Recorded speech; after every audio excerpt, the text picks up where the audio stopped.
Hi hello അസ്സലാമു അലൈക്കും. ഇന്ന് ഞാൻ നിങ്ങൾക്ക് വീഡിയോയിൽ കാണിക്കാൻ പോകുന്നത് എത്ര കഠിനമായ ചുമക്കും വീട്ടിൽ നമുക്ക് എങ്ങനെ ഒരു മരുന്ന് ഉണ്ടാക്കാം എന്നുള്ളതാണ്. അപ്പോൾ അതെങ്ങനെ തയ്യാറാക്കുന്നതെന്ന് നോക്കാം. അപ്പോൾ ഈ മരുന്നിന് വേണ്ടിയിട്ടുള്ള സാധനങ്ങൾ എന്തൊക്കെയാണ് വേണ്ടതെന്ന് നോക്കാം. അപ്പോൾ അതിനായി 2 ടീസ്പൂണ് ചെറിയ ജീരകമാണ് ഞാൻ ഇവിടെ എടുത്തിട്ടുള്ളത്. പിന്നെ വേണ്ടത് പെപ്പർ 2 ടീസ്പൂണാണ് വേണ്ടത്. ഇത് മുഴുവനായിട്ടുള്ള പെപ്പറാണെങ്കിൽ നല്ലതാണ്. എൻ്റെ കയ്യിൽ 1 ടീസ്പൂൺ മാത്രമേ മുഴുവനായിട്ടുള്ള പെപ്പർ ഉണ്ടായിരുന്നുള്ളൂ. അതുകൊണ്ട് ഞാൻ 2 മിക്സ് ചെയ്തിട്ടാണ് ചേർത്തിട്ടുള്ളത്. പിന്നെ 2 ടീസ്പൂൺ കൽക്കണ്ടം, പിന്നെ കരിഞ്ചീരകം 2 ടീസ്പൂൺ, പിന്നെ 2 ടീസ്പൂൺ മഞ്ഞൾപ്പൊടി. ഇനി ഇത് നല്ല പൗഡർ രൂപത്തിൽ പൊടിച്ചെടുക്കണം. അതിനായി ഒരു ജാറിലോട്ട് ഈ ഇൻഗ്രീഡിയൻസ് എല്ലാം ഒന്ന് ഇട്ട് കൊടുക്കാം.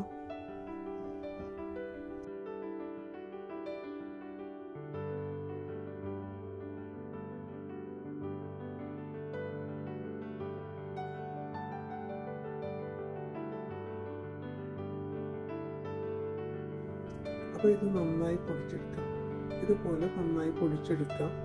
ഇത് കൽക്കണ്ടം ഉള്ളത് കൊണ്ട് പെട്ടെന്ന് നന്നായി പൊടിഞ്ഞ് കിട്ടും.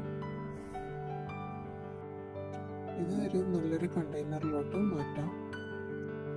നമുക്ക് ആവശ്യമുള്ളപ്പോൾ 1 ടീസ്പൂണ് പൗഡർ എടുത്ത് അത് തേനിൽ ഒന്ന് യോജിപ്പിച്ചതിന് ശേഷം കുട്ടികൾക്കോ വലിയവർക്കോ ആർക്കാണെങ്കിലും ചുമയുണ്ടെങ്കിൽ ഈ 1 ടീസ്പൂണ് കൊടുത്ത് നോക്കൂ.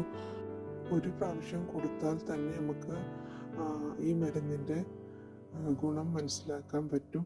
അത്രയ്ക്കും നല്ലൊരു മരുന്നാണ് കേട്ടോ. അപ്പം ഞാൻ യൂസ് ചെയ്ത് നിങ്ങൾക്ക് പറഞ്ഞു തരണം എന്നുള്ള ഒരു ആഗ്രഹമുണ്ട്. ഞാൻ ഈ ഒരു വീഡിയോ ഉണ്ടാക്കിയതാണ്.